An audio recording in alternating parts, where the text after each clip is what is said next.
about race as the Democrats Not in do. my case, Ms. Please don't Owens. cut I'm me sorry. off. Please do not characterize my motive. Mr. Chairman, it's my time. Yeah, it's my time. You've got your time, Mr. Meadows. I'll give you 3 more seconds.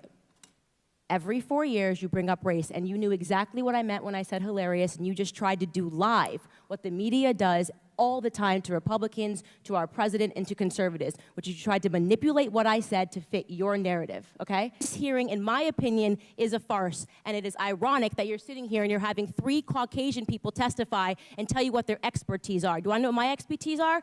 Black in America. I've been black in America my whole life, all 30 years, and I can tell. You have to see this. A Democrat panelist just tried the oldest trick in the book, taking a conservative's words out of context to paint them as a monster. They accused Candace Owens of laughing at violence, but Owens didn't apologize.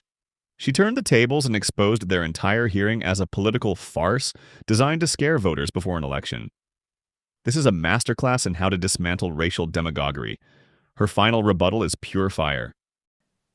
I just have to say that I object strenuously to your use of the word hilarious. To me, this feels a lot like your reaction to being named in one of these manifestos. Now, you're of course not responsible for the words of somebody writing that document, but I do think that laughing at it is a real problem because these are real families that are impacted by this violence. And I think our efforts towards talking about this have to start from a place of mutual respect, which is what I've heard from this side of the table. Now, the reason we don't have those numbers, I want those numbers as much as you do, but to say the numbers don't show something is simply not supported by the data. Okay, and I have 38 seconds left, Ms. Mulligan, if you want to respond within that time. The only thing I would add is that it's in the name. Terrorism, domestic terrorism, it terrorizes us. It terrorizes us in our homes. It terrorizes us in our schools. And to the points made by the other panelists, it is disproportionate to its impact on any individual life, and it's not. You reject the idea it's something that doesn't matter or doesn't really matter? Absolutely reject. Okay. All right, so here's where we are. Every member now has had 5 minutes and... Okay, and Mr. Clay, so we have 2 members who have not. So I'm going to go to the 2 members who have not yet, and we'll give an opportunity for a closing thought to any member who wants before we go. Am I next to respond, or is Mr. Meadows? I thought Mr. Meadows was next. Mr. Meadows, okay. Mr. Meadows is next, then Mr. Clay, then to you, Mr. Jordan.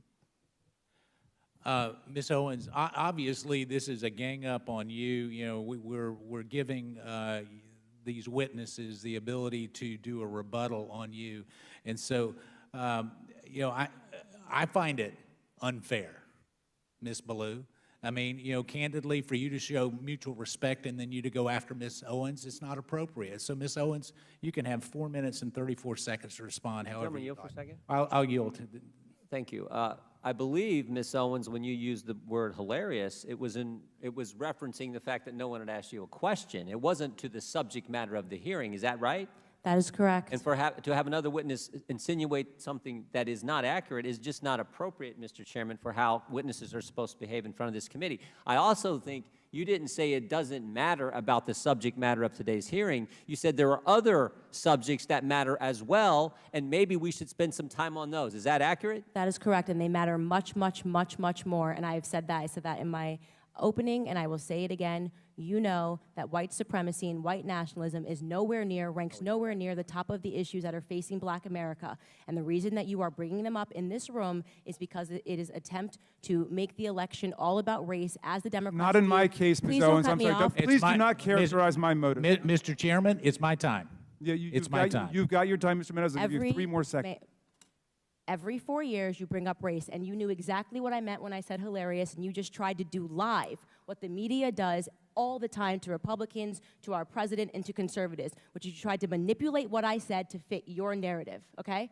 I was not referring to the subject matter that is hilarious. I said it's hilarious that we are sitting in this room today, and I've got 2 doctors and a missus, and nobody can give us real numbers that we can respond to so we can assess how big of a threat this is, because you know that it is not as big of a threat as you are trying to make it out to be so that you can manipulate. And the audacity of you to bring up the Christchurch shooting manifesto and make it seem as if I laughed at people that were slaughtered by a homicidal maniac is, in my opinion, absolutely despicable. And I think that we should be above that.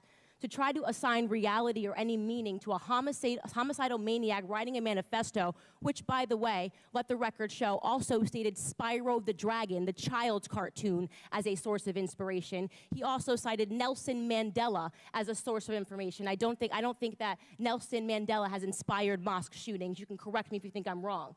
You would rather assign meaning to a homicidal maniac than to actually address the things that I said today that are actually harming Black America. Number one, father absence. Number two, the education system and the illiteracy rate. Illegal immigration ranks high, abortion ranks high, white supremacy and white nationalism, if I had to make a list again of 100 things, would not be on it. This hearing, in my opinion, is a farce, and it is ironic that you're sitting here and you're having 3 Caucasian people testify and tell you what their expertise are. Do I know what my expertise are?